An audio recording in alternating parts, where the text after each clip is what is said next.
ఇప్పుడు మీ studies and మీ ఫ్యామిలీ బ్యాక్గ్రౌండ్ ఏంటండి? నేను ఇంజనీరింగ్ చదివాను. ఓకే. సో ఇంజనీరింగ్ అయిపోయిన తర్వాత జాబ్ పరంగా ఇక్కడికి వచ్చాను. ఓకే.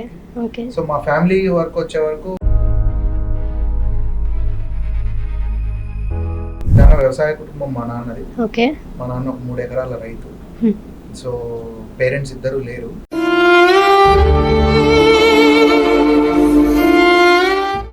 సో మా అమ్మ నాకు 11 సంవత్సరాల టైంలో చనిపోయింది.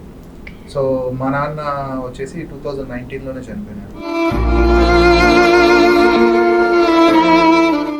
రాయలసీమ పేరు అట్ ద సేమ్ టైం మంచి ఫుడ్ టేస్ట్ని మనం ఇక్కడ అందించవచ్చు. నా ఫస్ట్ ఇనీషియల్ డేస్ అంతా కూడా చాలా కఠినంగా, చాలా ఇబ్బందులతో కూడుకొని ఉన్నాయి.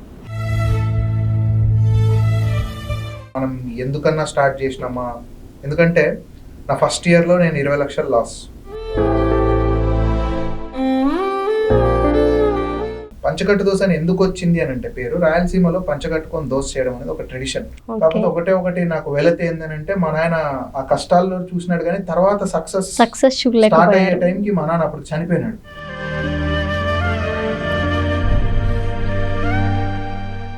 ఓకే. సో ఈ ఐడియా, మీకు ఫుడ్ బిజినెస్ పెట్టాలన్న ఐడియా మీ ఫ్యామిలీలో చెప్పినప్పుడు వాళ్ళ రియాక్షన్ ఏంటి? ఫస్ట్ మా నాన్న పోయి చెప్పిన, నాన్న ఇట్లా పంచకట్టు దోశ అని పేరు పెడతాన్న నాయన అన్న.